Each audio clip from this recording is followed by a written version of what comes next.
right. Hello, hello. Hopefully my audio is coming through okay. Just going to adjust my mic settings here really quick. For those of you who are watching the post recording of this, I will leave a link in the description to the time marker where you can jump ahead so you don't have to worry about what's it called, going through the beginning here, where I'm going to just be waiting for everyone to kind of queue on in here. Sorry, no, I'm just going to wait for people to queue up here so we can just kind of get everyone in here. I apologize for the look. I'm going to probably apologize multiple times here. I left my laptop at home. So everything that I had planned to get the setup going here on Sunday afternoon kind of got derailed. Also, the store got really busy, so I had to kind of ghetto rig my live stream setup here. So I do apologize for the lack of quality this time around. So hopefully we'll improve the next time, I swear. Like literally, oh, Holiday Evolution, yo, long time no see, buddy. What's going on, man? Hope you've been doing well over there. Oh well, hello, Lynx World. We are just everyone that's joining in right now. Again, we are just waiting for people to. I'm just giving people time to kind of come on in. So we'll give it about. If you guys need to use the restroom, we're gonna get some notepads. Just let me. Just give. It'll be about like 10 minutes or so. I'm gonna give people 10, 15 minutes to kind of get on in. So we'll just do some fun side chit chat while we wait for everyone here. But Holiday Evolution. Oh my God, I apologize. It's been a long time. I recognize the username, but I forgot your name, so I do apologize for that, dude. But holy crap, it's so good to see you. It's been so long. Yeah, we definitely need to catch up. Side note, I will definitely be getting my LPX Tech channel back up and running soon. With me transitioning away from my store in the next few months, I'm going to have a little bit more time to at least dedicate to making a couple more videos for content online. So my personal channel here, TikTok, as well as the LPX Tech channel, I definitely want to get going again. So got to review the new Note 20 Ultra. So, definitely loving this phone if you guys haven't gotten it already. Again, we're just going to give some people some time to kind of trickle in here. So for those of you who are already in here, if you want to just already start off asking me questions, you're more than welcome to. Just want to catch up, you're more than welcome to as well too. So I'll do I wanted the Samsung heavy. We're just going to give people time to kind of catch up, kind of roll in here. So in the post recording, obviously it's going to be linked right to the intro. So we'll go right to there, but oh geez, I'm a mess today. Yeah, this weekend has not gone the way I had hoped. But hope everyone's doing well this fine afternoon here. Well, holidays. If you're here, it's just going to be. I'm pretty much made this live stream for just. If long story short, if you haven't been following for too long, I've begun the process of franchising my business, Gamers Heaven, and so I decided to make this live stream so people can come in. I really haven't had time to set up like one-on-one Zoom calls with everyone, so I decided to at least, do an introductory live stream and then do these going forward for a bit. And then once I'm able to kind of transition out of the store, be able to schedule more calls with everyone. But this is just kind of, I thought of a good candid way for me to just reintroduce myself to everyone, talk about the store and why I decided to franchise and everything. And I'm only going to go over obviously things I can go over. There's certain things I'm not allowed to until we get everything done. You have a granddaughter now. What? Oh, there is a lot to catch up on. This stream may not be the place to do it, but we'll definitely get in touch, brother. Congratulations. That's awesome. I've obviously had 2 kids myself since. So yeah, they're both growing up strong, but that's awesome. Congratulations. That's really great.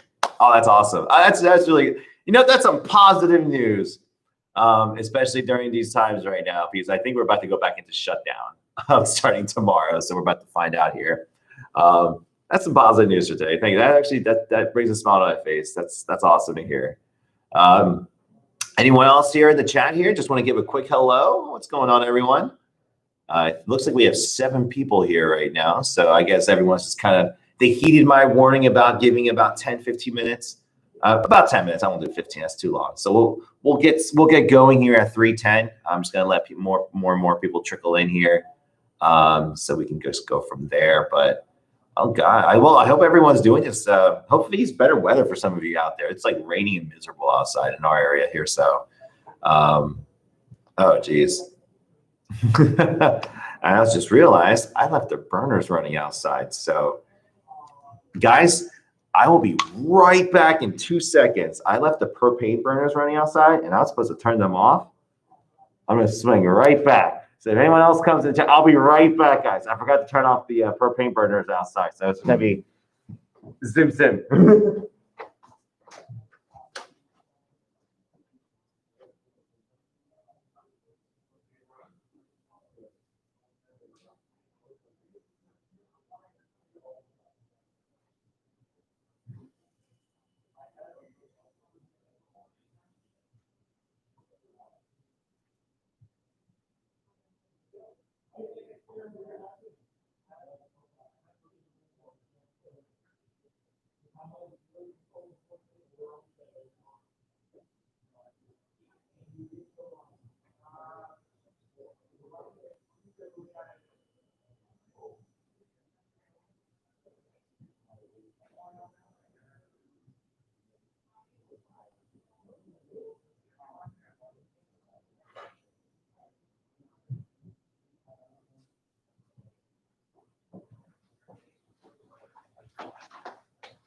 Okay, I've returned. Sorry about that. Whew. Oh, I obviously wanted to make sure my mic was working properly as well too. So hopefully you guys are hear me okay there. Whew. All right, looks like we got a handful of people here. Hopefully some of you are from the franchise group. So those of you who are looking to franchise with the business, I hope you guys are here right now as well. This is obviously a good way for those of you who are here right now. If you had any questions for me that I haven't been able to get to. So I know there was a lot of, sorry, catch my breath. I just ran. Sometimes I feel like the store's too big. Now, the other thing is if you leave the propane tanks running too long, they start to like ice over, cold over and everything. So we'll just go there. All right. So about 5 more minutes, guys. We'll get properly started here. So let's give it a moment. And we'll go ahead and get started. We'll go ahead and get going on here. So please, obviously at any time, how cold is it where you are? I think today it's not as bad as it was last night. Let me just refresh here. It's okay. It's in the upper 50s, low 60s. It keeps going. Whoa, the camera's not focused. It's going back and forth right now. So, but I mean, last week it was gorgeous. It was like in the mid 70s. It was warm. And then the last few days, temperatures started dropping drastically. And I feel like I think like next week for Thanksgiving, it's going to get colder. And I know it's already snowing in some parts of the country. So it's, I have a funny feeling that this year's winter is going to be pretty bad. So yeah, we'll make do when that comes. Oh man. And obviously I don't know how this is going to, oh geez, my camera keeps focusing in and out. So weird. Hold on, let me see if I can. Never mind. Apparently I can't adjust the camera. Like, oh geez. So this camera's so bad. Sorry guys. I'm gonna see if I can adjust my camera here really quickly.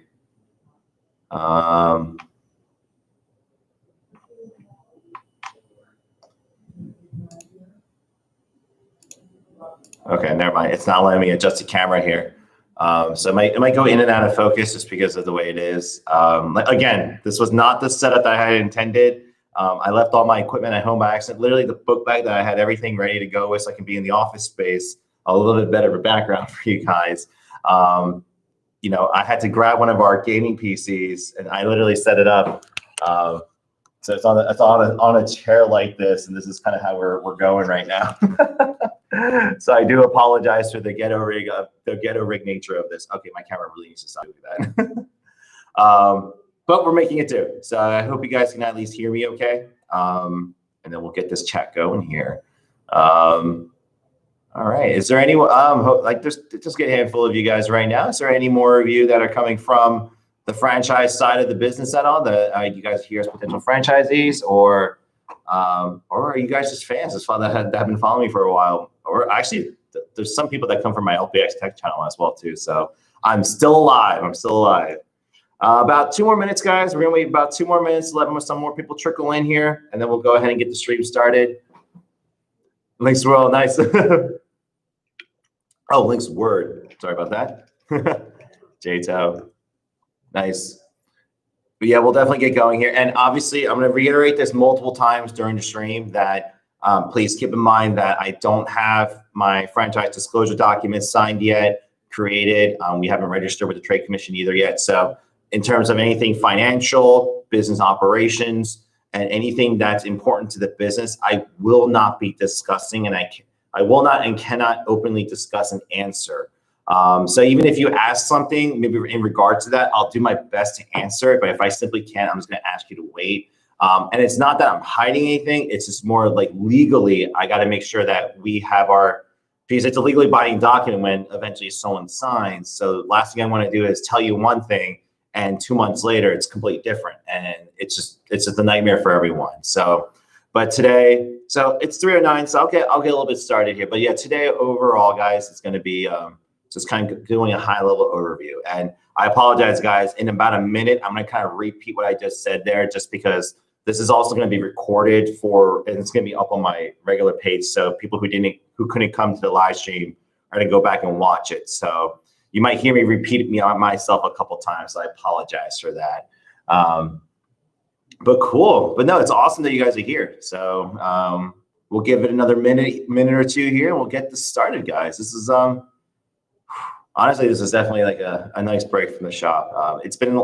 Thankfully, it's been busier than most this weekend, but obviously, I'm not sure if any of you guys are in the Northeast. Wow, okay. So apparently, I can't lean forward or lose the focus there.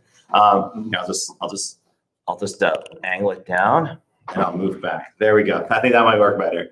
I'm not sure if any of you guys are in the Northeast, but apparently, well, not apparently, the cases have been spiking higher than it's ever been. And so my region, I'm not sure about the rest of your respective states, but my region might go into lockdown measures again. So we're going to find out tomorrow because I'm outside of Philadelphia. And so if Philadelphia goes into lockdown, the adjacent counties around it usually follow suit. So we'll have to see. Yeah, Virginia spiking as well. It's just spiking everywhere at this point. And so if we have to go into shutdown, I mean, thankfully my business is prepared. I'm an essential business technically because of my mini mart, so I'll still be able to operate, but half the store essentially gets useless, like the gaming side of it. So, but at least I'm more prepared now than I was back in March. So I'll leave it at that. All right, guys, but it is 3:10, so we'll go ahead and get this live stream started. So for those of you who skip forward, who are watching the post recording of this, obviously skip forward to this part of the video. So first and foremost, I want to thank you for your guys' time. Obviously, you guys are obviously sitting down to watch just because you're interested, or you're here just because you want to do a Q&A with me and everything. I apologize for the background. This was not my planned situation here. I actually had my full mic set up, my laptop set up, so I can go into the theater room, the secondary theater room, and give you guys a much more nice ambient space to give you guys a better stream. But I left my entire bag at home when I left this morning because children were screaming, everything was happening. I was running late and I just rushed out without it. So I quickly ghetto rigged one of my gaming desktops into this office space here. So I have the desk that I can literally show you really quick. Desktops on a chair. I'm in the back room here. It's just I grabbed one of the webcams for my stream setup. So hopefully you guys can hear me okay. If someone can just give me like a thumbs up if the audio is okay there. And then we'll get started. But yes, welcome to the stream today, guys. Today is, as the video suggests, I'm going to be reintroducing myself to everyone here, not just on my channel, but I'm specifically creating this video because I have a lot of people who are interested in franchising Gamers Heaven. And so I want to just simply reintroduce myself to you guys to talk about who I am, where I'm coming from, and why I decided to create Gamers Heaven, if you don't know that already. And then from there, I'm going to be discussing why I've decided to franchise the business and talk about some points on why why franchising with me might be better than starting off on your own or some of the other franchises out there. So I'll be discussing all those points. So, so first and foremost, hello, my name is Andrew Huang. I know that my last name is a little bit difficult to pronounce, but I am currently 32 years of age. So I'm in that middle millennial crowd there. I graduated from the University of Pittsburgh. Then I spent 2 years abroad.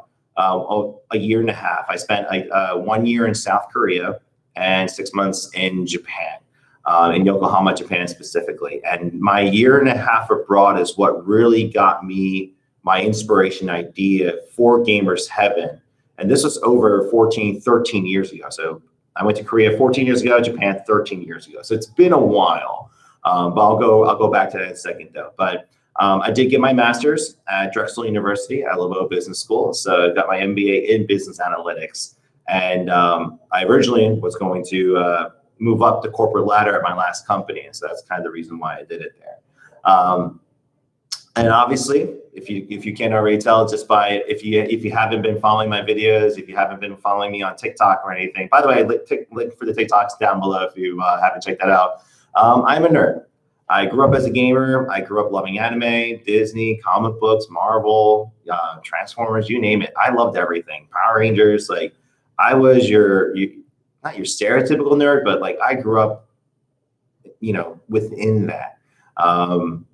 Dealt with a lot of bullying growing up, and this is not meant to be a sad story or anything, but like just because I was an Asian in an all-white neighborhood, all-white school, and so got bullied a lot, and so games, anime, and all that stuff was my escape growing up. So when I come home, I would just immediately plug in and just start doing all that, and and that was my safe spot. And the thing is, I'm not actually surprised on how many people have treated games and anime, especially back then, as their escape. And a lot of people have come to me saying that they share the same feelings.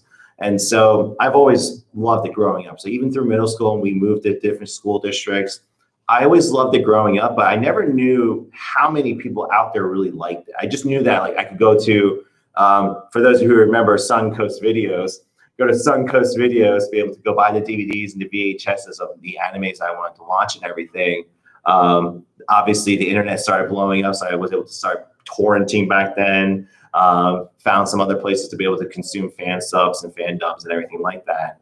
And it wasn't until college, so back in 2006 is my freshman year, back then, it wasn't until then where I really got to meet other people. So I knew a couple of people in high school, as well as my local church. We had a small group that were fans, but in college, there was whole gaming clubs and anime clubs dedicated to something. And I met even more people. And that's where I was introduced to the convention scene. I didn't realize there was conventions for this kind of stuff. Back then it was still in its infancy. Comic-Con and everything like that, Anime Expo, it was still on the up and up. When we talk about numbers today, 60,000 to over 100,000 people coming to a convention is a major success. But back then, 20,000 was bonkers. You're oh my God, this is it. And this is the Super Bowl for us. And so it was great. And then, so after my first year of conventions and stuff like that, I ended up studying abroad. And so when I was in South Korea, I grew up in America. So born and raised here in Philly. When I went over there, it was quite a culture shock for me. It really was, because I thought I knew about the culture and everything, but it was very different. And just everything from how people treated each other, the seniority, the respecting of elders, how the city was and how they treated gaming and the nerd culture over there compared to over here, and then how open it was. Now, every culture has their ups and downs and stuff like that, but it really wasn't until when I went to Japan where I really felt the brunt force of it, because there was a place called Akihabara, Japan. So it's called Akihabara, which is a district within Tokyo. So think of it as Times Square is in Manhattan, Akihabara is within Tokyo. And this place was literally the mecca of everything that was nerd, gaming. If anything, I really recommend all of you to just even on YouTube, just go Akihabara 4K. And then there's plenty of walkthroughs of the town itself. And it's just, when I went there, immediately fell in love. It was like, I felt like I literally died and went to heaven. And for the 6 months I was there, every weekend I would go, whether it was for a day or an afternoon or stopping by on the way to somewhere else to meet another friend. I would go there every week just because I wanted to explore. It was several blocks and several districts wide, essentially, several city blocks. And it was just like every building, every floor had something different to offer. There was always something different going on. And trust me, there are plenty of other districts that were awesome too. So everyone knows about the Shibuya station, Shinjuku, and then there's plenty of other areas to explore. But Akihabara was like my main thing, and I still didn't see it all. And just everything from shopping, the lifestyle, the people, the shows, just incredible. Like it was, I didn't want to come back home. But long story short, after I came back to the States to finish out my goal was to finish out my senior year and then go to Japan or Korea for my grad school program. That was like my initial plans, but won't go through the detail, but things at home kind of forced me to kind of stay in the States. I came back here, and that's why I ended up going to Drexel instead. But ever since I've been back, even to this date, I have yet to feel what I felt when I was in Japan. And what I mean by that is, yes, obviously, like there's little Tokyo and there's little experiences you can do, but the feeling that I had when I was in that space, and not just the first time, every time I went back, it's never been repeated here. No store, no card shop, no board game store, no comic book store, no LAN center, no major esports stadium, no major tournament, none of those things, or major convention shows like Anime Expo, Comic Con. None of them, like obviously the conventions are probably, you get some sort of feeling for it, like the joy that you get is similar, but nothing has recreated that feeling. And obviously, like I didn't see it happening because, like, anime and gaming in the United States, I mean, it's becoming more acceptable now, but back then it wasn't happening. No major corporations or brands were backing it or anything like that, and it's slowly grown over time as the fandom has grown. But even to this day, it's all still singleton focused. Like all the big things that you guys are seeing happening, like these big esports facilities that are opening up. You have a lot of backers, a lot of corporations backing these things, universities backing it, and there's these giant esports training facilities, stadiums, and experiences like that. But that's still esports centric. That's for the competitive gameplay and everything like that. Yes, there's some spots for you to hang out and chill and everything like that, but it's not the same. And obviously you have your traditional stores that have existed for years that have been around that fulfill a need, to fulfill some of the competitive needs in the area, fulfill specific hobby needs and everything, but they're all individualistic. Comic book stores have obviously existed and stuff like that too. And I started YouTubing. So there's actually a person here in my chat who's actually a longtime follower of mine. I started YouTubing around 2014. I did it for a good solid year and a half. And I was able to get it. I got a decent following after. What I did was I decided to do something on the side. I tried to do gaming. Didn't really have the chops for it at the time. I was not used to live streaming stuff. And I saw some other people around my age at the time. I was like, you know what? I could probably do something similar. So I decided to start. But then I eventually pivoted to doing tech reviews. And then I kind of put my own twist on it. So I did my own style of doing how I tested and gave my opinions on certain tech things. And, I had a pretty strong position against Apple, but that was mainly because ever since Steve Jobs passed away, I felt like the company lost its vision. And it's turning out great products, yeah, but I felt like it's never been the same ever since Steve Jobs left. And proof's kind of I won't go into that. That's for the tech channel there. But either way, the tech channel was doing really well. I was making some decent side income from there on top of my income from the company that I was working for. But then I just kept noticing an unsettling trend.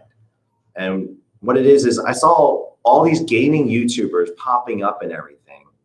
And how many followers they were getting. And I was, yes, envious of the followers that they had for gaming. But the thing that I looked more closely at was the kids and the people that were following them, including myself, and how emotionally attached that they got to these individuals. And I would see some people cry or rely on these individuals for, support and everything. And the thing is, in this day and age, especially, and I saw it back then too, we were going more and more and more digital. More and more people were getting more and more detached from one another. And the reason why you're seeing this resurgence in tabletop D&D, and these more group activities is, we naturally yearn for social interaction. We want to be able to engage with one another and stuff like that. And my biggest thing when I was looking at the community was, I was just like, as soon as I saw that, it was just like, we really need a home for the community. We really need a place for the gamers, for the game, not just the gamers, not just like the Magic players, Pokemon players, the card game players, the professional esports players, everyone. Because right now there's specific stores dedicated to specific things because people who have heavy interest in those respective industries started up stores or businesses. But no one's decided to go out to make a dedicated home for the overall community. Not to steal any quotes, but like the forgotten man, or the forgotten man and women, the forgotten people. Because put it this way, the existing stores, and I hear this a lot with my store Gamers Heaven, they're not very welcoming to everyone. And what I mean by that is, if you're not there for a specific game or a specific purpose or an event, most of the times they don't really give you too much time or a day. Now, that's not every store, but a lot of the stores I've been to in my area, it was just strictly business. If you're not there for a tournament, that was it. They're not, they had very single purpose dedicated shops. On top of that, your normal stigmas existed. Things of the smelling, the things of the bathrooms, being very guy centric. So a lot more guys. You rarely see any women in the facilities. It wasn't open to it's just like, it was not, this is not it. It's really hard to explain. And so my biggest thing back then was I just got tired of waiting, and I'm going to go back to when I was in Japan, because while I was in Japan, I was already coming up with a business plan for Gamers Heaven before it was Gamers Heaven. I was just like, how do I do this back at home? So when I was in Korea, I fell in love with the PC LAN cafes and the game centers and the different, every store had a dedicated purpose, but it was all functional. There was a natural feng shui to how the stores were laid out. And I was already coming up with business plans on how do I make this happen in America? Because we could use this. I was like, I really want this back at home, And so I started making my business plan. And then when I went to Japan, I can't focus, there we go. When I went to Japan, that business plan developed even further into something where I essentially created what I wished I had growing up. If I had this back at home, I'm like, how much could I have used this in my life? And I'm gonna get a little bit personal with you guys here. I suffered through a lot of depression growing up. Everything from the bullying, from the expectations from my family and my parents, just being an introvert in general. I suffered a lot of depression, and with that comes with people with suicidal thoughts. And won't go too much into detail there, but there have been several attempts. And thankfully, I had people in my life who either saved me or stopped me. I still have lingering effects of those depression thoughts where my mind will go back and forth into sometimes bad places. That's just kind of how my brain's wired. Much better now. Obviously, married. Still haven't had our wedding yet. We're legally married. All our wedding funds went into this business, so I owe my wife a wedding. We'll get to that situation later. But I also have 2 kids that I'm doing my best to make sure that they don't repeat my mistakes, and they also they're here for me as well too. So, but aside from that, it's just, so I'm not the only one that's felt that way. And I've discovered that actually quite apparently, very vividly while I was doing my business here. And so I felt really passionate about it because I'm just like, how many of these kids, how many of these people out there and potential people in the future are going to need a place like this? And no one is catering to it. And I'm not talking about like trying to like, it's not trying to start like a mental like health clinic or anything like that, but it's just people at bars, people at sports places, people at golf ranges. You have the Apple Store, you have the library, Barnes and Noble. You have people who have their escape areas, but our specific community never really had it.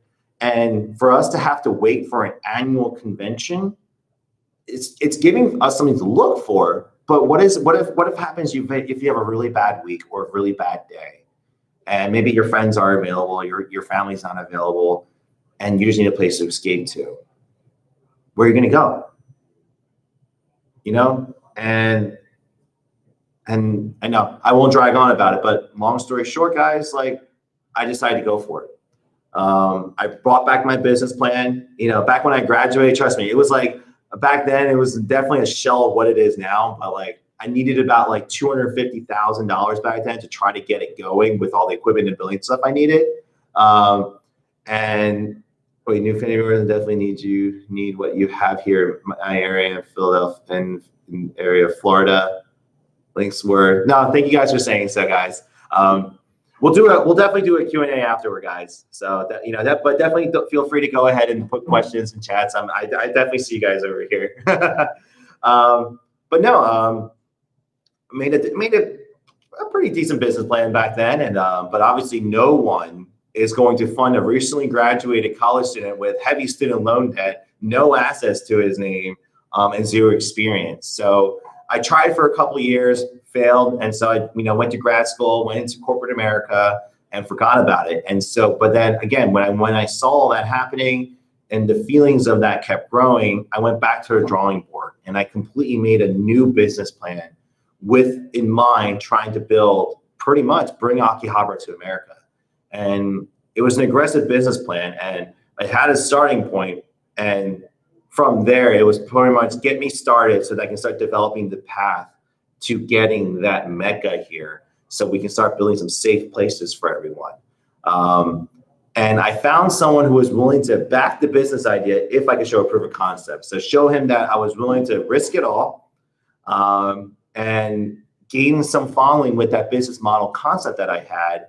And he said he would back it if I proved it to him. So I was like, back then I had about $30,000 saved up between my 401k and then what I got from my mid-year bonus. So like combined with everything, I had about $30,000 liquidity. Do not start a business with $30,000, especially a retail brick and mortar business. If you're going to do like streaming services or building your product, you can do it from the comfort of your home and still keeping your day job. That's fine. But if you're about to give it all, you're about to give up your day job, give up everything, and try to do a brick and mortar store with that much money, it is financial suicide. I went over this in my previous video, I think. But either way, I decided to go for it because I was just like, I wasn't married at the time, didn't have kids. If I didn't do it then, when would I do it? And I left my company on good terms. And I was just like, and how much did I believe in this business cause? Like, how much did I believe that this would work? At the time, I wasn't too sure. I know that it was needed, but I didn't know if the market was ready for it, where I should go, how I should do it. But all I knew was I needed to at least try and go for it. And I did. And eventually I started, got I got a good handful of followers in the beginning. It wasn't gangbusters or anything. Trust me, like for those of you who haven't watched my 5-year recap video, I really encourage you to do so. Even go back to my original vlogs. You can kind of see how I started. It wasn't impressive. It wasn't anything crazy. I wasn't selling the store. I was selling my mission of what I was trying to do, what type of facility I was trying to make. And trust me, over the last 5 years, this won't be a video where I go over the last 5 years, but over the last 5 years, I've gotten tons of pushback, a lot of trial and error, like a painful amount of trial and error the last 5 years. Made a lot of mistakes. Trust me when I say this, I've made a lot of mistakes in the last 5 years, up and down. It's been a struggle, and I'm a little bit better about it now, but every time I think about it, sometimes I get teary-eyed just because I don't think people realize how much work goes into building a new business. Because when people see my store, they're like, oh, you're just another card shop, but they're not getting it. If you look at it now, obviously for those of you who are interested in franchising, see the difference now compared to what it was even 2-3 years ago, that we're really trying to do something different here. And that I'm focusing more on the community rather than a specific aspect of the business. So like a YMCA is a community center. It's not an Olympic diving pool. It's not an NFL stadium. It's not a pro training gym. It's a community center for the people in the area to be able to do their respective exercises, have community days and whatnot. Similar to what I'm trying to do with Gamers Heaven right now. Trying to make Gamers Heaven Akihabara right now, impossible. But trying to make Gamers Heaven a safe space for all nerds, gamers, and fandoms alike, that I can do. And that's why I've been focusing on the last 5 years. And then before I keep tangenting off, guys, and I apologize, the way I talk sometimes, it just kind of goes all over the place here. But ultimately, in the last 5 years, we've gotten thousands of people who have called Gamers Heaven their second home. We have a very loyal following in our local area just because of how much, not just I've been engaging with them, but just how we've been running our shop. It's never been focused on competitiveness. It's never been focused on driving sales down people's throats. It's always been focused on just trying to cater to every single group of people we can. So jack of all trades, master of none type deal. But like I mentioned earlier, it's definitely gotten a lot of pushback. I've had a lot of people complain about it. A lot of people complain about the services and stuff like that, because when you can't focus on every single group as a whole, some people feel left out and they feel like you're like, oh, you're not treating us with full respect and everything like that. And before, I kind of lingered on it too much, just the way my personality is. I was trying to please everyone to the point where I was pleasing no one. It was just because the store became a chaotic mess, essentially. And the one thing I'm going to thank COVID for, there's actually a lot of things I thank COVID for, as shockingly as that sounds. While a lot of bad things have happened, and trust me when I say this, the COVID has really, really tested my mental fortitude on this. There's been a lot of good that's happened. And the first and foremost thing is it's refocused the business. Because when we shut down, it made me look at everything that we have accumulated, everything that we've done in the last 4 years. I went back and cleaned up 4 years of paperwork. I just went through all the videos and, I took the time to do some productive work and finally organize some stuff. But looking back, I just realized I was like, I kind of deviated from my original business plan, especially in the last year. I was just doing my best to cater to every single group, running more tournaments, doing all this. And I kind of forgot about my core mission. What's up? Yeah. Oh, guys, here. I'm going to take a quick break here. Want to introduce you guys to one of my business partners and my teammate of now 3 years, Amy. I can never pronounce your last name. Amy's fine. I don't. Here, you want to take a seat?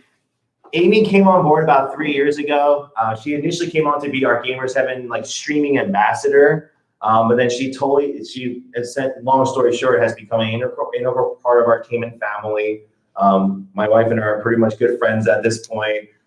She handles pretty much all of our marketing, social media, and everything like that. So a lot of you who might be potential franchisees will end up working with Amy here actually on a lot of the advertisement and marketing stuff. So I'll let you introduce yourself. All right, cool. I wasn't expecting this. I just wanted to, I thought he was going to be like, and this is the team. But yeah, if you feel free to, I don't know, did you have to go to the bathroom or something? Oh, actually, yeah, this is a good way to consent for me to use the bathroom.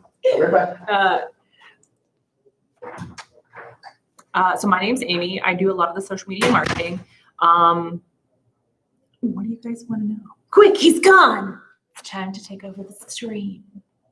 Oh, you need to catch up. How cold is it where you are? It's not that cold. I mean, for me, it's cold. But, do you guys have any questions about?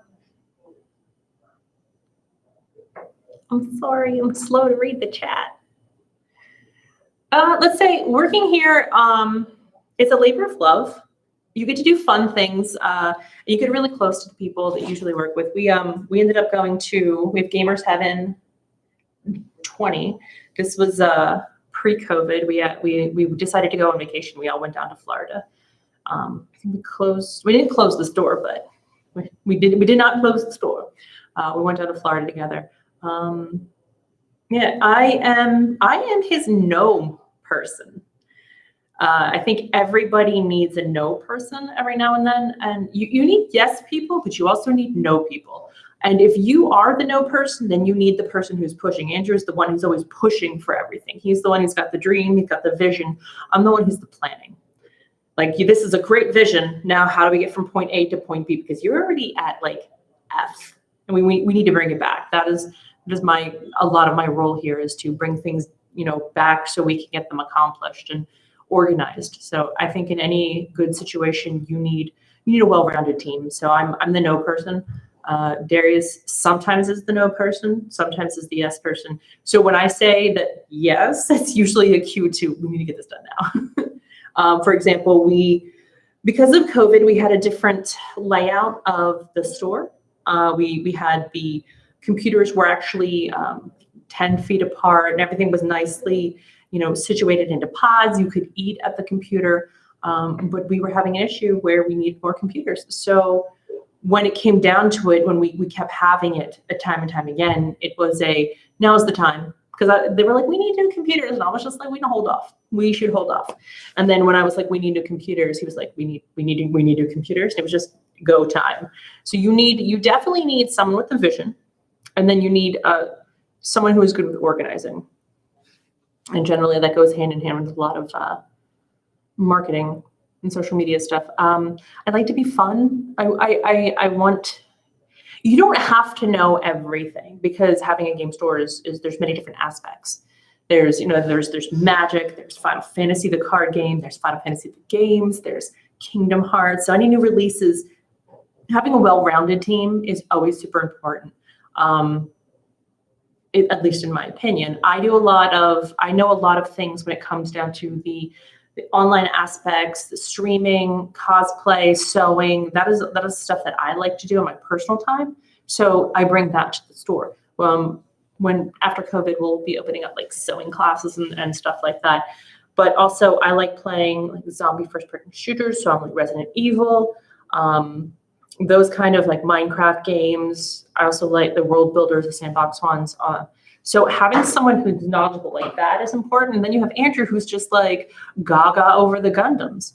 But then I'm telling them like they need well-rounded people. I said, I am your no person. Oh, yeah. I'm the organizer. I'm the no person. No specifics about the business. We can't talk about anything about the business. No, I just said we need well-rounded people. Like my specifics are not Magic. But you need people like me. You can't have you don't have to know all of the aspects, especially when in the social media marketing, but you have to know enough that you can go ahead and do that. So yeah. That's pretty, I asked them if they had questions, but no questions came through. No, most people are just listening in. We're going to do a Q&A afterwards. And then obviously people will go watch the post recording. So. Okay. All right. Yeah. Well, if anybody wants to message, I guess. Yeah, no, a lot of them already have our email, so they'll be messaging us there. And if you have anything specific for me, you just go through. How did COVID affect the store? Oh, I'll talk about that in a second. I'm here now, all of the time. Although Andrew wants to kick me out because I'm winning the exercise race. Well, what do we? And you can totally say no, but is it good that I leave at like 4? I mean, Kevin's in at 4, right? One of them's in at like 5. It's slow. Well, I mean, he's just cooking right now. Yeah. So Well, yeah, I wouldn't leave him right now. Yeah. If he continues to be that low. yeah. Just see how he feels, and then we'll go from there. All right. Cool. All right, guys. I also told them how we went to Disney. Team trip. I I'm gonna go tell Darius to pop by now. Thank you. All right, guys. Sorry about that there. Well, no, I asked her to come in the middle there if she can come in there, but kind of forgot where I left off at. I apologize. No, but COVID. So how did COVID affect the store? Now that's actually a very good question. So I'll get back to that in a second there.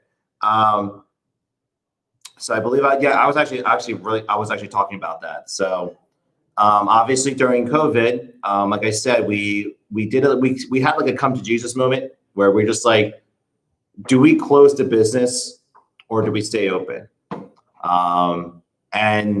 So before I forget to mention, because I know how I talk, the reason why we contemplated closing was a couple of reasons. So up to this point in time, I'm going to kind of go back. For those of you who haven't watched my previous videos, I had mentioned this about my financing, about how I finance my business. So I won't talk about numbers specifically, but like I said, I didn't start with much.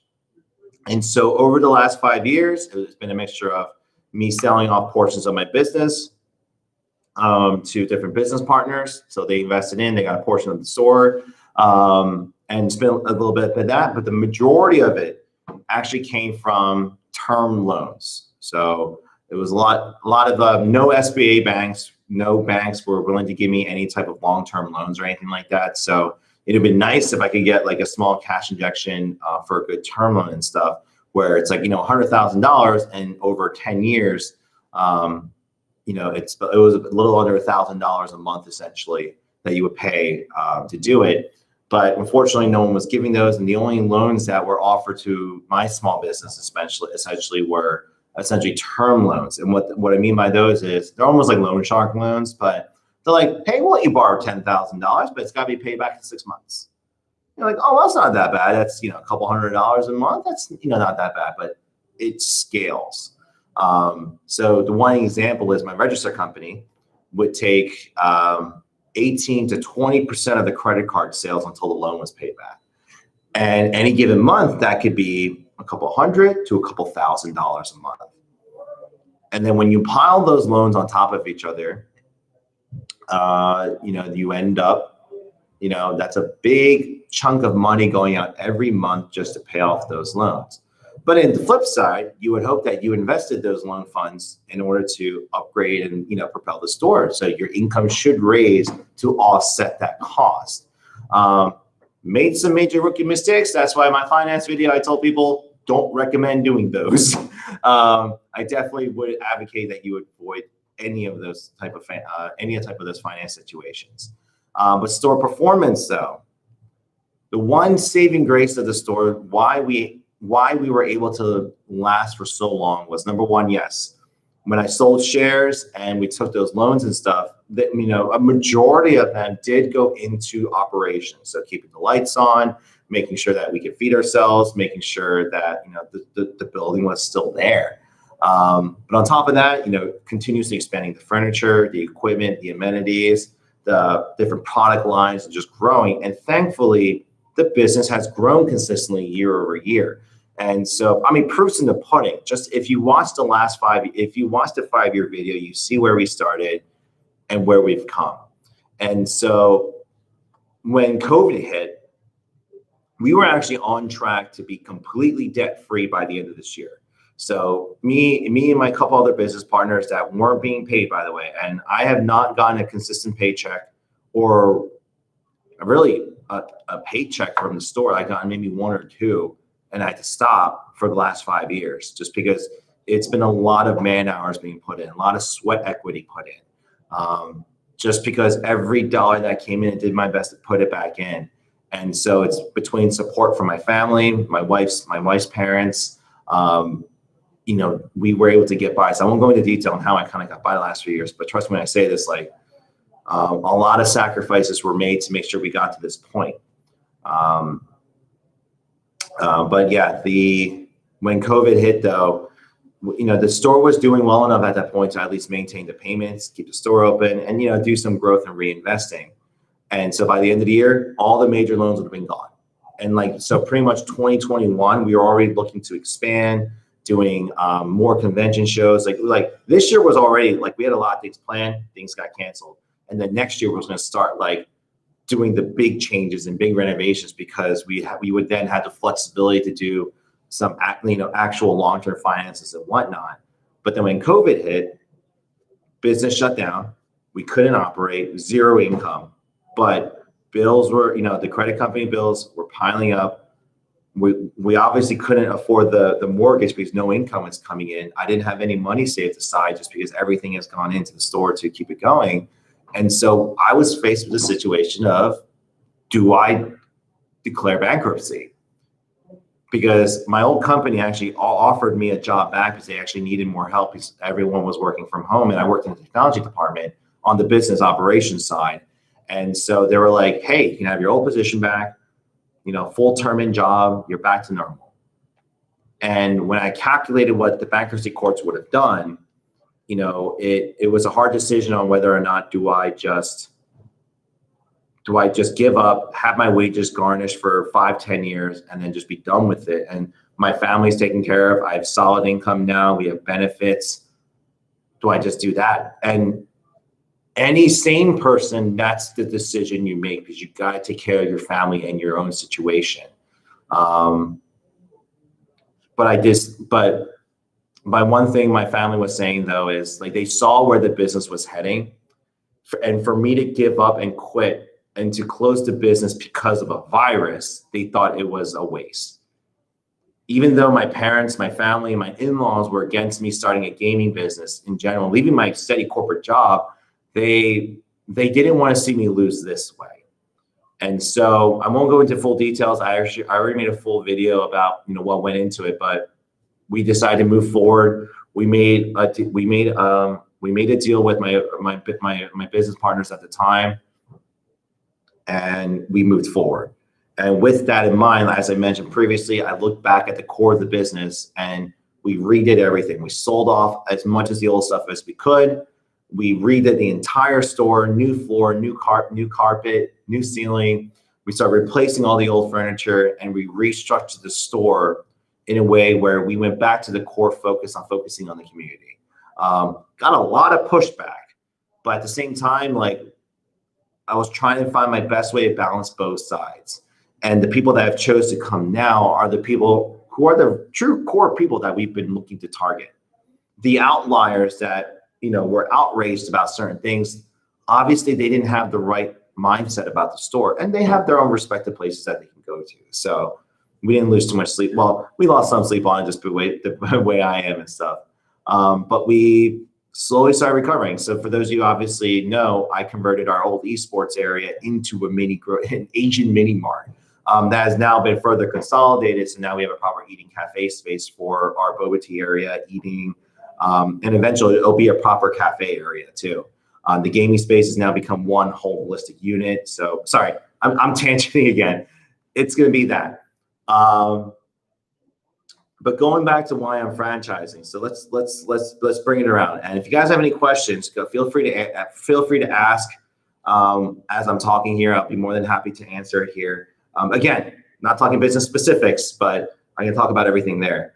But the one last thing I want to mention about our current store and why I didn't give up, it's because the sheer amount of people that were messaging me, giving me words of encouragement, and just pretty much asking me to hang in there, because so many people actually wanted to come out to the shop during the lockdowns because this was their true second home.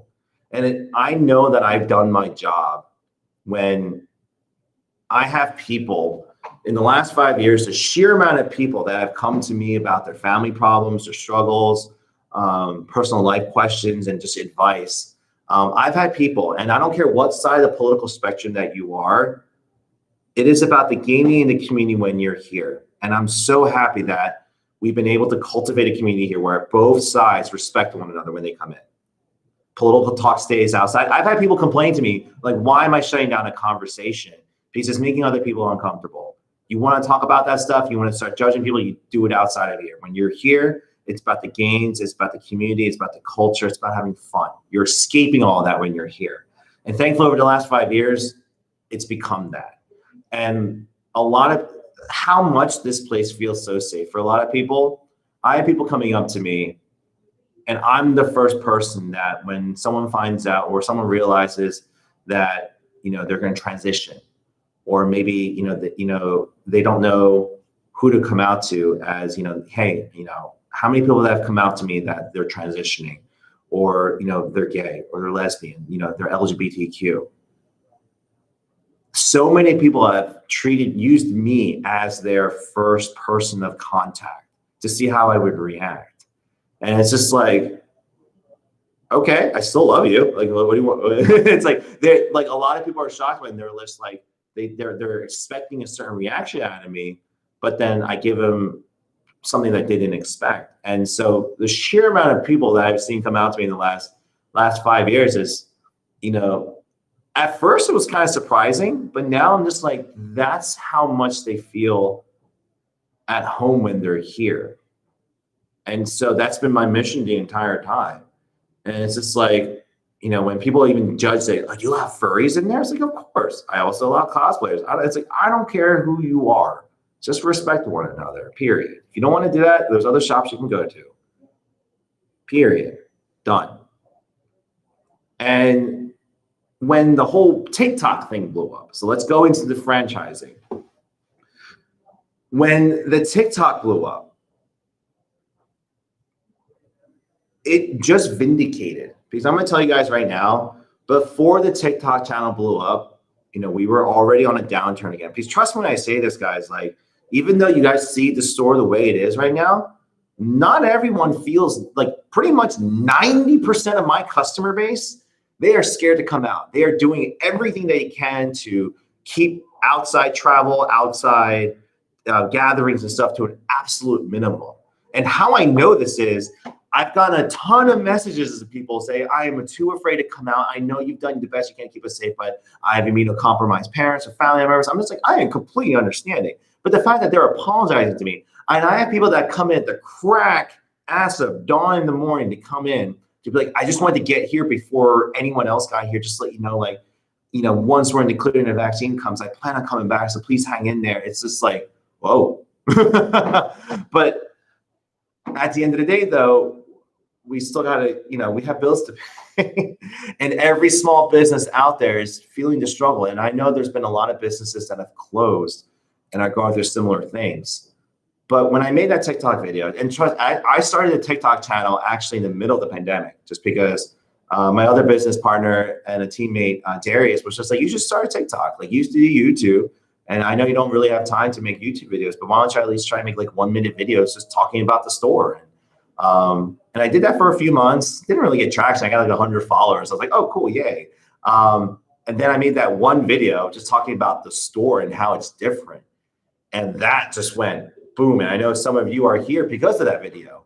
And all that did really was, it just vindicated that, it vindicated my efforts, that there are people out there who want a gamer's heaven or a gamer's heaven-like business and home near them. And so trust me when I say this, when I saw the franchising comment, I was like, number one, like, I'm not ready to franchise. Like, I'm still in the middle of like getting this business out, digging this business out, still developing it, figuring it out. And I was just like, are people really being serious about this? Is this TikTok after all? Like, so I made that I made 2 videos preceding asking for interest, just seeing people would, and you guys flooded my emails and message boards to the point where I think there's hundreds of TikTok messages that got instantly pushed out and deleted, because I don't understand how this thing works in terms of when it's unfollow, it's people who I'm not followers of, so we're not friends. They send me messages. It kicked a lot of them out. So there's still a lot of people probably I wasn't able to get back to. But overall, though, the sheer amount of feedback that I got, I was like, whoa, what the heck? So I decided to look into it. So I reached out to a company called SMB Franchising. Going on TikTok is a good marketing strategy. Trust me, I didn't think a year ago it was all dance videos and just women in bikinis. That's literally all I saw. And so I was like, okay, this app's trash. I didn't look at it. But then I started seeing more and more people being more creative. I saw the videos. So I was like, all right, fine, I'll give it a whirl. The thing that really got me inspired was there was another business that did it out in California. and he had like 220 some thousand followers at some time. And I went to some of his videos and I was just like, huh, that's me like 3 years ago. I've definitely come a lot further then. It's like, I think I can make some videos comparable and get some followers on the East Coast. And that's why I decided to start it. But going back though, like, so I did my research. I just wanted to see if it was even viable for me to be a franchise, because knowing my financial position right now, where I am with the current store, I didn't think it was like viable for me to even do so. So reached out, I did my research, and there was a franchising company that was actually pretty local to me. And so I reached out to them, and they've done like major brands in the past. And I for those of you who are looking at franchising, hopefully you guys have done your research and looked up S&B franchise. But they've done some national brands and stuff. And so I immediately got intimidated. Like, we scheduled a meeting and I got immediately intimidated when I saw the backgrounds of some of the people that have worked there. I'm just like, are they even going to pick me up? Like, knowing my situation and everything, like, is this even viable? And after that first conversation, it only made me more confident in my decision to go forward with it, because ultimately it comes down to this, guys, without giving you guys too much, which, I can't give you details on the numbers on the operation side, but a couple questions that were asked of me was this: if you were to start over and you had the proper funding from the beginning, because for the last 5 years, guys, I've been playing catch up with my business plan. The money that I needed to start, what I had was nowhere near where I needed to start. So over the years, it's always been trying to play catch up. But the person asked me, the CEO asked me, if you had everything from the beginning, in year one, would it be a completely different situation right now? I'm like, well, yeah. But I also said too, that, you know what, I may have made different mistakes along the way and may have had different struggles. But currently right now, if I were to restart, let's say I just hit the reset button on my current store, and he said, would you be making money and would you be happy? I'm like, yeah.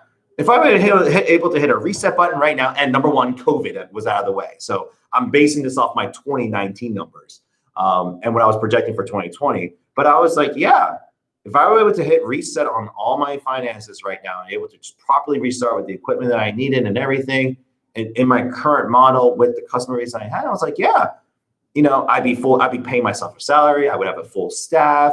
I wouldn't be working 80, 100 hours a week. And the business itself would be making money. And he's like, all right, then you should franchise. And I was just like, what? He was like, because I'll put it this way. The last 5 years was essentially dedicated for pretty much me doing the R&D for this concept, doing the proof of concept, working out the kinks. Is it perfect? No. But it is working right now. And the thing is, he did bring up a valid point. Like, it's because I'm focus, camera, focus. There we go. It's because I'm a perfectionist. Because until I see my crazy vision of that entire district in America, like, I know I'm not going to be happy. So I'm always constantly changing and evolving the business. But if it's working right now, why am I stopping myself from expanding it out? And it was true. Even though I got all that feedback from people who wanted to franchise, I kept finding reasons not to do it. Because I honestly, to a fault, I cared so much about the people at my own store, my customer base here, that I feel like if I left, and I did it before, in the last 5 years, there were definitely times where, I overextended myself and I left the shop and things went downhill. Hold on a sec here. My wife and I had an idea for a store similar to yours, have coffee shop, have nurse sanctuary, but we weren't sure it would work. Found your TikTok and Reddit, and you've inspired me a lot. Rooster, I'm glad I was able to help you out, inspire you guys. And trust me, I know that not everyone's going to end up franchising. I encourage people to do their own thing too. But for those of you, I wish I gotta be careful in what I say, because I can't share too much out there. But the thing of what I've done here and why I'm franchising, it's number one, I can start transitioning into helping other people out there who've been wanting to do something very similar to this, or if not the same exact thing, to do it. I've done the work, I've done the research on how to run the store, the culture that you need to cultivate, and the positions that you need to take with certain companies, games, brands, and whatnot, and being able to help you succeed in that way. And instead of focusing my energies on running a store on a day-to-day basis, focus on helping other people succeed. And it goes both ways. The better that they do, the better we do.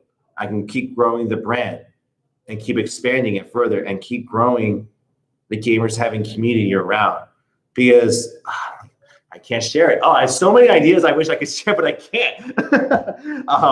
But the ultimate goal is, it's just me, because a lot of people that have reached out to me feel my passion about, like, I know that the community here could really use that. I know a lot of people who would benefit from it, but it goes both ways too, though. You want to make sure that you're taking care of yourself. So at the end of the day, you know, you want to be able to make money. And I would not be suggesting people to franchise if they couldn't make money.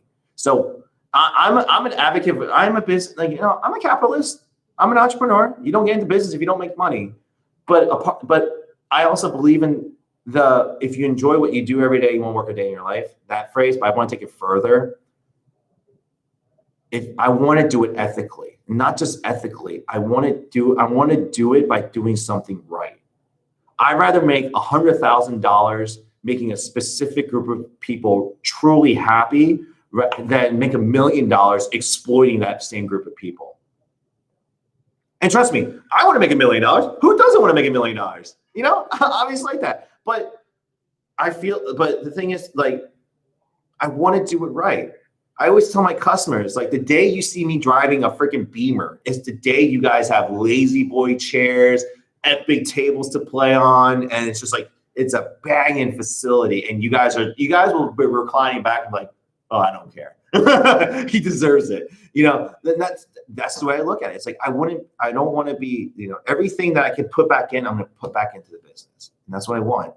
And the goals of franchising is twofold. Number one is to obviously help small business owners out there or entrepreneurs out there who want to start a similar business or share my passion, my dreams to do the same thing and grow together. This is not a one-way relationship. Yes, there's the franchise fee and the royalties and all that stuff and the brand fees and all that stuff there.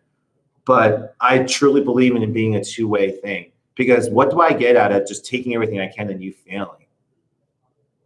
You know, and I'm having these discussions right now in terms of, like, how do I want to operate? How do I see myself being how much of a part of the franchisee's life I want to be? I'm making those very decisions right now. We're going over all that kind of stuff, but, like, I want to be very hands-on, because number one, I want to make sure not only are you treating the overall customers the way I want gamers having to treat their customers, but are you putting yourself in the best situations to succeed? And what can I do to help you? Because me doing the work right now to at least keep growing the brand awareness, doing videos like this, keep doing the TikTok, and then just going out there and just continuing to spread the word. My efforts, and he brought up a very good point. He's just like, the level of energy, the time that you put in your current store, if you were to put that towards now the branding, the marketing, the development, how much more could you do? And my brain couldn't even fathom what that even looked like, because it's almost a foreign concept to me right now. But I look very much forward to it, especially in the last few weeks and the meetings I've had with them, speaking to some of you. Some of you have come up. So a lot of people, and right now with everything going on, I really encourage you not to come to the store right now if you're coming from far away. If Jay Acosta's here, don't come from Florida right now. Just kind of hold off just until things settle down. Like, I know, trust me, you have no idea how much I just want to talk numbers and specifics and operations and the things I'm going to do to help you get there, and why all of us together are going to kick ass. Like, I wish I could say it, but I can't go beyond what I just said. It sucks until I get that FDD sign. But the thing is, we want to do this right, because the last thing I want to do is rush into it and I make mistakes along the way and we're both in legal hell and no one's succeeding. That's the last thing we want happening. And so when I finally get the franchise thing started, And realistically, guys, timeline wise, we're probably looking at mid January. So early next year, I can probably start talking numbers, operations, and probably signing contracts with everyone that's interested in doing it. And then from there, I have to still complete some certain documents, operation manuals, and all that stuff for you guys. But once that's done, because I asked the franchising consulting company, they're just like, I was like, how fast can we move on this? And they're like, well, if you want to still do everything efficiently, but the amount of work you put in, we're probably looking sometime early next year. So spring, summer, the first couple shops could probably open. And that's going to require me being on the road a lot. But I definitely plan on doing it, and I can't wait. But obviously, it determines on this virus too. When a vaccine becomes readily available, all this other stuff, we don't know.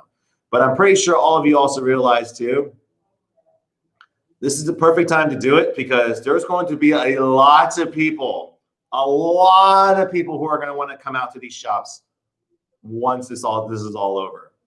And I'm pretty sure all of you will agree with me. If I can get a amen, not to be gospel here, but amen as I agree. If I can get an amen from some of you who agree with me on that, like once this is all over, it's going to be a freaking party in the United States. That freaking old Miley Cyrus song cannot be more applicable than it is now. I'm sorry that I brought that up. Oh my God, I can't believe I just made that reference. Oh my God. Oh, there you go. There's some engagement in the feed there, guys. But yeah, I mean, like, this is the perfect time to start. And even the franchise company was like, they're just like, they looked at the business and they looked at my model, the amount of work I'm putting in. They're like, you're a crazy person. And I am. And the reason they said that was they looked at my finance and they're like, you didn't pay yourself for 5 years. How has your wife put up with you? And trust me, I'm like, there's a reason why I'm going to, like, I think if we succeed, so the next year, if the franchise things go well, we open up a lot of stores and I finally have a proper steady income, everything that I get is going to go towards giving my wife, well, number one, we already agree, we're going to pay off our debts. We need to get into a situation where my family is okay. Because right now, it's unstable in my life right now. And that instability is going to lead to some stress and stuff. But the better my family is, the better that I can put more positive energy into the business. So that's what I'm going to be taking care of. But the second most important thing is giving my wife a wedding. We got married legally, but all the money that we had saved up for the wedding went right back into the business. We now have 2 boys. So they're going to be our ring bearers. But the first thing I'm going to do though is not buy myself anything or a car or anything like that. It's going to be giving my wife the Disney wedding that she's wanted, and I want too. But the whole goal is to make sure that we give her her dream wedding. And so I'm going to be doing my best to kick ass so we can do that. So for those of you who might end up franchising with me, like if you see me getting married at Disney World, we're doing good because you're doing good. That's just a side thing. But how often do you play games at your shop? Do you play with your customers? So you guys, I know you guys probably have seen a lot of game shops, the current stores around. So this is where we could Star Wars wedding. So I'll get into the Q&A here. So links word, I'll make that the first question I answer. So let me just wrap up the franchising side. Again, guys, another reason why I wanted to start franchising is, I'm not going to lie to you. There is a financial benefit to it because I'm going to be finally able to do a different schedule of work and be more hands-on in growing and making gamers having an actual company. Because my goal, I went to grad school. My MBA program is executive MBA program was to make me an executive. Now, do I see myself as a CEO in the future? No, I probably would get someone much smarter to run the company if it grows up that big. But like the last 5 years, I got to stop beating myself up. I think, and I got to start admitting that we've done a really good job. It's actually astonishing that we've made it. Like even the people who are auditing our stuff right now for the franchising company, they're just like, it's a miracle that you made it through. And the only saving grace I had was the business kept growing. So that it kept vindicating my efforts. And I did all this so you don't have to. And I'm looking at it as, yes, now I can start building the company and building the brand the way I want to. while helping other people succeed as well. And it's just, it's really the beauty of it. It's like the better you do, the better we do. And the better we do, the better you do. It's a really nice relationship. And that's how I want my relationship with the franchisor, franchisee relationship to be. If I succeed and everyone's happy, hell yeah, let's go. Oh, and another thing I forgot to mention. So, oh God, before I forget to mention this, question 2 that I had for the franchising company was, because he was like, well, why do you want to stop? I was like, it's not perfect yet. There's still other services, other things I want to do, manga cafe, Korean barbecue, karaoke, tea house. There's so many things I want to do. And I'm like, it's not ready to go yet. And he was like, there's nothing stopping you from continuing to develop your stores, your franchise agreements, your franchise documents. There's nothing stopping you from continuing to develop your brand in stores and then implementing it to the other franchisees. I'm like, oh. And the thing is, by me detaching myself from my current store and focusing on building the brand itself, I can divert more energy and resources into making that idea perfected so I can implement that through all the franchisees that want to do it. So prime example is McCafe. Everyone knows McCafe at McDonald's. So when you get your coffees and your specialty drinks, that wasn't there 20 years ago, or that definitely wasn't there when I was growing up.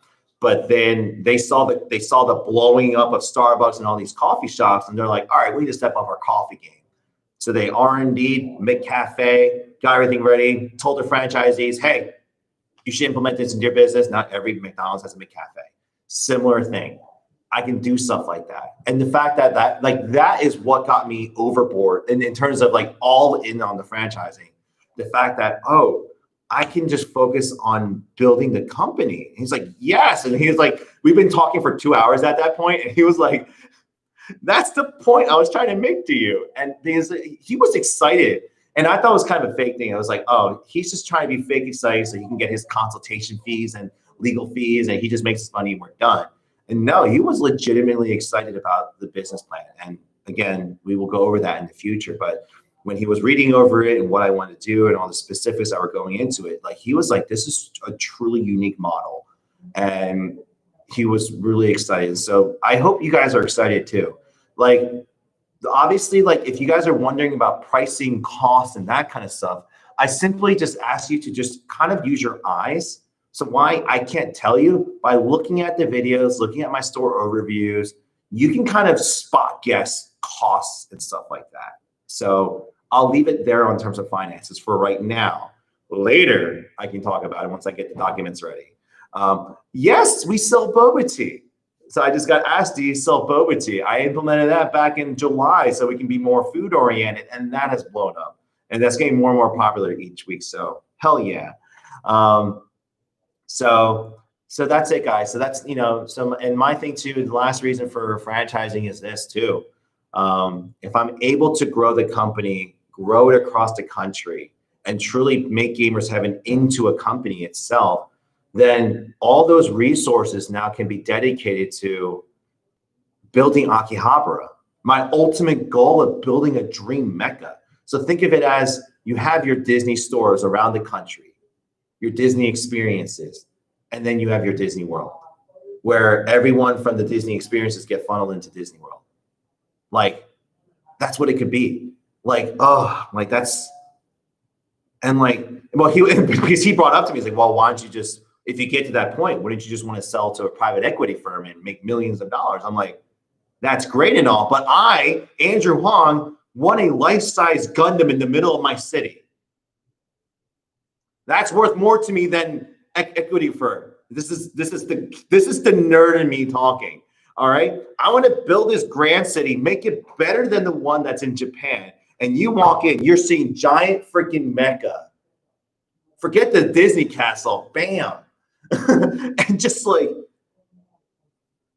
oh my God, if my kids could be able to experience that and have that in their life, oh, that's so great.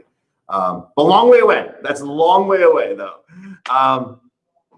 But yes, guys, so I'll talk about more about the franchising opportunity and stuff, the thing I can. So I'm going to go back to my franchising team and ask them, like, what is it that I can discuss and what I can avoid. But I simply want to just go over kind of where I'm coming from, why make Gamers Heaven and why decide to franchise. And so I hope this has helped you guys somewhat. But just before I go to the Q&A, guys, for the people who are watching the post recording of this, if you have any specific questions for me that you would like me answer in a video, my business one take or my personal vlogs, leave it in the comment section down below. Or I can address it during the next live stream too. So I can always do that as well. But I'll go ahead and now leave it up to you guys here. For those of you guys who are here with me live, I have about 25 minutes or so, 30 minutes. I can do some Q&A, and we'll go over your questions. So there were some questions earlier that I'm going to go ahead and answer now, but I'll just go backwards here. Wait, Rooster, we're still a few years out from diving into something like this, but if there is no Atlanta location in a few years, I may be hitting you up. And you know what, Rooster, you waiting might be also a good thing too, because in a few years, so once we get started, the first few stores are obviously going to get the better deal just because they're early on, but they're going to be in the R&D phase with me because we're going to be even further developing those stores. So in a few years from now, it might be a completely different agreement. It might be a completely different model for all we know. Not completely different model, but it'll be more refined. And so that just means like we'll have, and then we'll be even more prepared for Atlanta as well too, and any other cities out there. So, and it gives you time to just kind of observe too, to see if it is something you want to do. Yeah, the boba craze is ridiculous right now. But Link's Word, you did ask me about how often do I play at my shop, and do you play with your customers? And in the beginning, so I was trying to make a comment is in the beginning I did a lot. And I think this is when you see other game shop owners, other eSport LAN center owners and stuff like that, you see them engaging with their customers, playing all the time, live streaming, doing all this. It's going to be usually if they're in their first few years. And what I mean by that is in my first few years, especially, and it could be different for them, but in my first few years, it wasn't that busy. So we had busy moments, busy hours of the day, but throughout the week, you know, there were many hours where no one was there or a handful of people were there and people would come late night. And so especially in my first year, guys, I had many late night gaming sessions, playing Magic, playing some console games with people. But quickly within that first year, as we expanded, the store got busier and busier. So my time for playing got shorter and shorter and shorter to the point where after about 2 years, 3 years in, I didn't really play games. I really didn't. I have a Magic deck that, you know, I learned how to play Magic doing the store, but didn't really touch it. I think I touched it for the first time like a couple weeks ago. Last game I played, you know, and just really didn't have time to play because any free time that I did get, I needed to focus on maintaining the business, clerical stuff, accounting work and whatnot. And if I was home, you know, I have children right now, so I need to make sure I spend as much time with my kids as possible because, you know, I'm not working a simple 9 to 5 job and I'm home every night and I see my kids in the morning, or I'm working from home. I'm always at the store. And so I dedicate as much free time as to my kids as possible. So even right now, outside of my weekly live streams that I set for the TikTok community and the Twitch community, I don't really play much. But it's because of you guys, and especially the TikTok community, that's really, so in the meantime, I know people are looking for like, people who are like, people who want to come to the store, but they can't. I chose to dedicate that time to start further engaging with the community. So there's that, but it might be different for you. So if you end up opening up your franchise location, right now, I'm not able to play because it's me and 2 other people, just because financially we have to do what we need to do because of COVID. But when you open, you might have a full staff to a point where on the days you're not working, enjoy your store. Why not? This is a kick. This is the man cave of many people's dreams. And so go ahead. You know, I don't discourage you not, you know, enjoying your own store and your customers. And in fact, I encourage it. If you're able to spend time with your community and your customers, engage with them. My customers here, they're my family. And that's why like my home store is always gonna get, if anything, my home store is gonna be ground zero for R&D. So any new services, new products and stuff, this is the place I'm gonna be experimenting on. But I'm gonna make sure my home store is taken care of, and I hope you guys feel the same way. Where does the majority of your profit come from? And so that's where I can't go into details. But if you look at the store itself, when you look at, especially that one TikTok video where I go over the entire store, and I made another one where I made a video about where I make my money from. My portfolio is quite diversified. And what I mean by that is, does certain aspects of the business make more money than the other? Yes, of course. Obviously, food is much more profitable than retail. Rentals is much more profitable than, you would say, food, but the thing is there's fixed costs involved with that. So when you're like, well, I make $10, $15 a day from a person to rent the PC, so that's pure profit. No, you have to factor in your equipment cost to it. So how long is it going to take you for you to pay off that equipment cost? So there's some fine balancing involved in there. But the majority is actually across the line. And it's actually been quite balanced. Now, there's certain weeks and months where one will do better than the other. You know, it's going to fluctuate like that. But overall, I did my best to balance out the store as a whole, because there may be a time where a certain game dies or a certain trend dies, or something's not selling as well as it used to. And so I designed the store so that the other aspects of the business can support that. You know, so I tell people all the time, and people come in all the time, say, why don't you support Magic more? And I'm just like, I reverse the question. How many businesses out there, card shops specifically, that you know, if Magic died tomorrow, how many businesses will close? And it's almost unanimously all of them. And now, is it going to die? Is it a surefire thing? Of course not. It's not going to die tomorrow or anything like that. It's one of the long-standing games. But guess what? Back in 2008, people thought the U.S. housing market was solid and will never crash, but it still did because people got greedy. And you're starting to see that with Pokemon in the secondary market right now. People are artificially scalping and increasing the markets. You never know where that's going to come from. And that's why I decided to never focus on the retail and focus on the overall experience itself. So when I tell people retail is a happy benefit, but not a necessity, they're just like, what the hell? It's because it isn't. If it disappeared, it would hurt. It's like you chopping off a limb, but I'll just sear that wound and I can still live. I still have other working limbs I can still do. Now, the other person said, well, another person laughed at me. He was like, well, you would bleed out. I'm like, okay, bad analogy, but it's, if I would lose any aspect of my business, would I end up closing? The question is no. You would have to obviously adapt to make sure you try to find out ways to bring that income source back in a different way. But the store's balance. It's like, I'll put it this way, Walmart. Look at Walmart and I hate comparing myself to Walmart, but it's a good example. If Walmart lost its grocery section, would it still make money?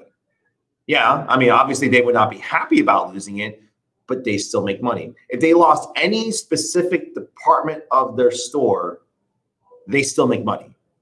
Shareholders won't be happy, but they'll still make money. They'll be fine. And it flips out there. So I like Rooster. Sorry, I can't answer that specifically. There's just there's some disclosure agreements that have to be done before I can, say that specifically to you. But you can kind of use your eye test on that, especially if you've been already researching the cafe side of things. You've done your research on profit margins and stuff like that, so you can kind of gauge it. But everyone comes in here, everyone eats, everyone usually buys some things, everyone usually checks in for the passes and whatnot. I have members. There's a lot involved. Do you rent out? Links, well, do you rent out the space for overnight parties?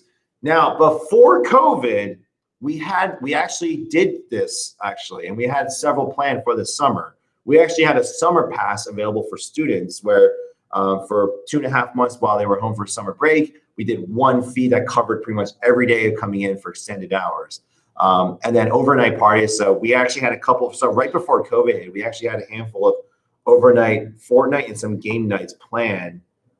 So we already had staffing costs already all done, and we had to cancel them. But that's something I definitely recommend you being able to do in the future and stuff. Whether it's yourself, but I don't recommend you doing it if you open the next day. So there's that. That actually brought up a thought actually about live streaming.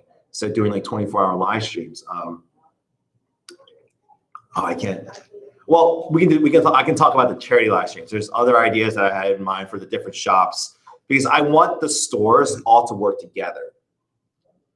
And there's many ways I'm going to be implementing it to be able to make those succeed. But it's like all the stores will be interconnected with one another and be a family too. I want them to all compete with one another too, but in a positive way. And so I really look forward to everything here. I'm excited. Obviously there's a concern. There's obviously a worry. The risk is that come January, people are going to see it. They're going to come by. They might lose interest. They might not have the ability to do so. We may not end up opening any. And that's the risk of any business out there. So realistically, next year, conservatively, I hope that I can at least open up 1 or 2 stores just to show the proof of concept, to show the people that it can work. So we'll see where it goes from here. But live stream, though, I'm actually a big proponent of Extra Life. So for those of you who don't know what Extra Life is, it is a nonprofit gaming organization that raises money through gaming for major causes. So whether it's specific children's hospitals across the country, specific research groups, you as an organization can decide where the funds go to. And so I typically raise money for CHOP, the Children's Hospital of Philadelphia. It's a major hospital in the region for children, and we definitely do. We've done a lot of 24-hour, 48, and 72-hour live streams for those in the past. So charity work is definitely going to be involved in our line of work here. So with the franchisees, and actually that's a really good reminder for me to add that in there, because that wasn't a part of our discussion during our talk the last time. So I'm going to make sure that's in there. But franchise charity participation is going to be very big for me. Me personally, I'm also going to be doing side things to raise money for Alzheimer's research, just because my grandmother, my grandparents passed away from it. My father showing early signs of it. And that just means, because, it's genetics. You'll inherit it from genetics and stuff, but that means I'm also at risk as well too. So that's something that's really close to me. So that's something I'm going to be on the side. Sorry, that's just a shameless plug in, but I'll be doing something for that down the line there. For any people here remaining, is there any other questions that you guys have for me by any chance? Hopefully I've been able to answer some of them for you guys here. Oh God, I hope you guys are excited. This is I just can't wait until COVID's over so I can start getting on this more. I can't wait to start traveling, to not only open up stores, but also just to meet the rest of the community out there. I know people have been asking to come visit here, and people have come. I think the furthest person that came so far drove 15 hours to get to the shop. It's mind-boggling. Number one, how much people feel, what's it called? How much they want to get out right now. And so I just can't wait to get out there so we can start, sharing all that there. Oh, there you go, Giorgio. What's the average time per week you spend looking over the store, thinking about it? Oh, geez, it's almost nonstop right now. In the last 5 years, geez. Because I'm operating the store too, so I'm here pretty much open close. Oh, focus camera. So for a prime example today, I'm opening closing today. So I'm doing double shifts right now. You're gonna get 70 hours. So I'll put it this way: the amount of hours I put in the store is probably approaching more closer to 90 to 100. Because Holiday Evolution. Peace out, dude. Yeah, message me later, man. I'll definitely do my best to get back to you. I apologize if I'm a little bit delayed in my communications there. Still catching up on things. But Giorgio, I put in about at minimum 80 hours, but it's up to 100 hours some weeks. I'm up late because after we close here, we spent about 2.5 hours cleaning up everything. So I don't get home until midnight. And before COVID, we closed at midnight and 2 a.m. So I wouldn't get home until 4 a.m. in the morning at times after cleaning. But when I go home, I'm actually doing my best to catch up on email communications. I'm doing the accounting work, doing clerical work. I got to work on the franchise documents. So right now, because of TikTok and the franchising thing, my workload has gotten significantly, I don't want to say worse, but it's definitely gotten a lot more. I barely sleep throughout the week. I probably average 4 to 5 hours at most in a day. But it ranges. There are some weeks where I will give myself a break. So actually last week was one of those good situations where I probably worked probably about 60, 70. And I spent several hours because it was my son's birthday a couple weeks ago. So I wanted to give him more time for him and everything. So, but that's me. That doesn't have to be you. This is me, number one, juggling multiple things and everything like that. My job is to make sure that your life is a lot easier running the business and everything. Obviously, when you respect your respective stores, effort put in, results out are going to be quite correlated, but that's on that. So I hope that answered your question.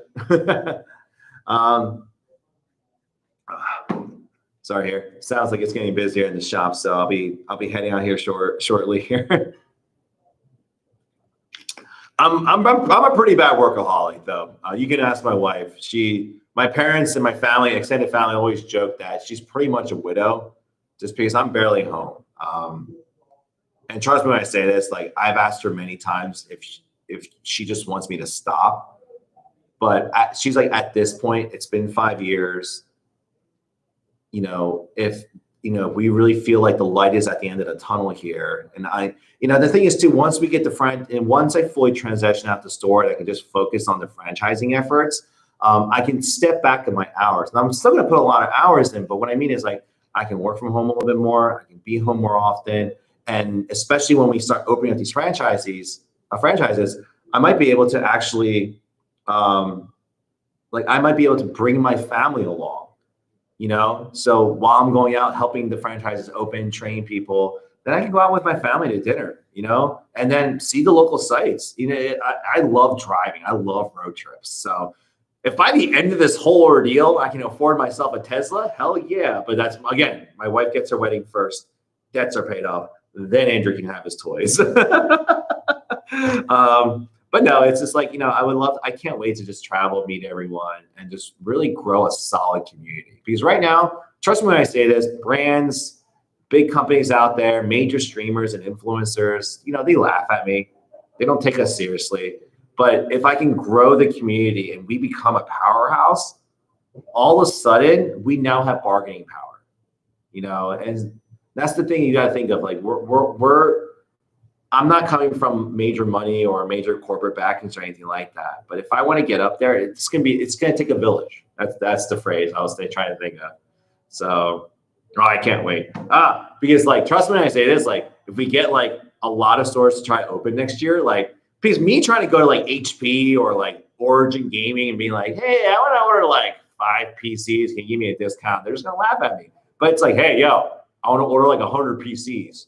What can you do for me? It's just it's a different conversation. But what was the question? Thank you so much for this stream. I really look forward to franchise. Links Word, I really appreciate you saying that. I definitely keep in touch, whether it's emails or messaging me. You can actually message me directly on YouTube here, I think. And then obviously, TikTok is going to keep going. So I'm going to do my best to, in the meantime, keep engaging with the community and stuff and keep growing the brand. But if you guys want to see me keep doing these streams, I can't do it every week just because scheduling is kind of rough. But whether it's once a month or once every 2 weeks, be more than happy to do so. So just kind of let me know. But if there's any other last minute questions before I log out here, now's the time to answer, or now's the time to ask. We'll go from there. Let me just check my time here. Oh, geez. Let me just figure it out here.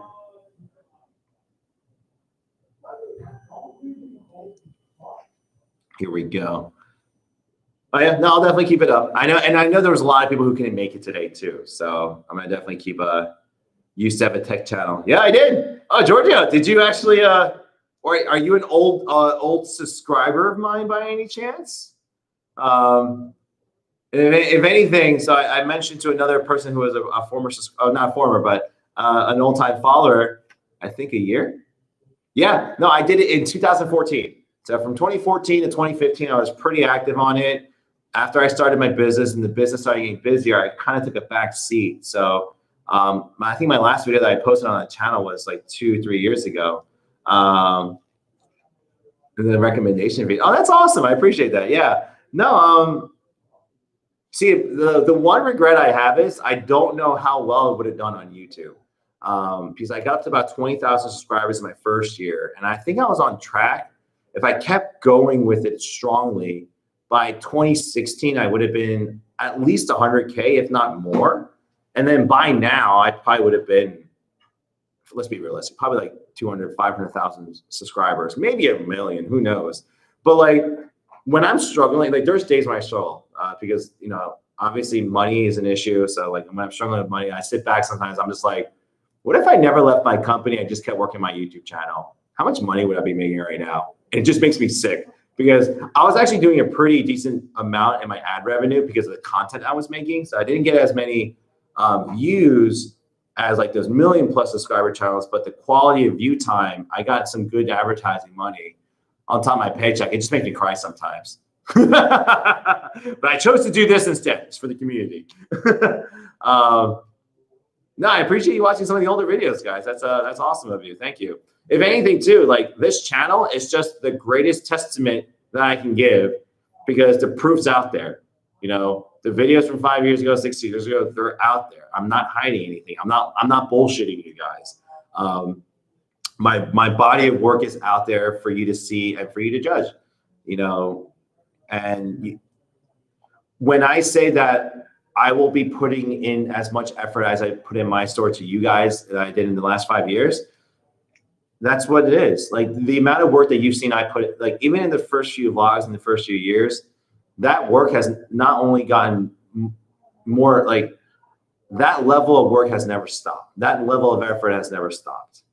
And that's only going to translate over to when I start doing the franchise work. Because I want to succeed, but I can't succeed if everyone else doesn't succeed. So it's literally a two-way relationship. It's like, wow, yeah, it's really all I can say on that point. So it's just like, if people want to question the amount of work I'm going to be putting in, like, that's what it is right there. Yeah. All right, guys. It looks like we're kind of winding down here. I'll give it another minute or two here.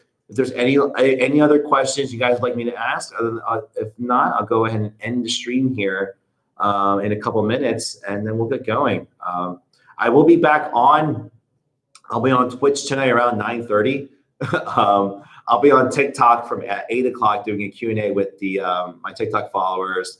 And I'll be live streaming on Twitch. I think I'm playing a horror game tonight for a few hours. So if you guys want to see me cry, that's the place to go to. I'll be on there, and then I can't stream as late tonight because I have to open the next day. So yeah, tomorrow I pull a double shift by myself. So I can't wait for COVID to be over, guys. I really can't. Oh man. All right. Well, if there are no more questions, want to thank all of you that have been here, that came in and joined me during the live feed, whether it was from the beginning, middle, or just now. Really appreciate your time. For those of you who actually watched this part of the video in the post recording, really appreciate it. You actually sat down and watched the full hour and a half, you know, on your own time there. So thank you. Again, if there's any other questions or specific questions you want to have for me, or see videos that I make, or even overviews and stuff like that, let me know via message, comment down below. And if you want to see me continue this, as I mentioned too, either comment or just leave a thumbs up. It's a good way to let me know that you guys want to see me continue this type of videos for you guys. Because I don't see this channel being like a 1 million+ channel subscriber to do fancy videos, but it's just more of a way to engage with my community members out there, and also a good way for you to see kind of like the process that's going into building this.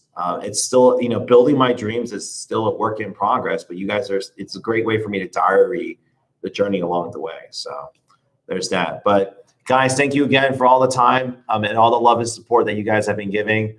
Hope you guys enjoy your rest of your day, your week, your month, the rest of the year. Let's get to the rest of the year. And let's start off hopefully 2021. Knock on wood, fingers crossed, not in a lockdown, but off on a better note, hopefully.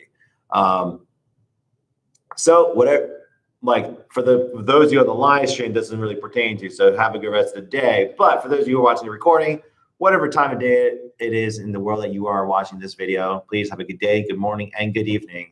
And I'll see you guys in the next video / stream. Take care, guys. Thank you guys for your time. Love you, Korean hearts.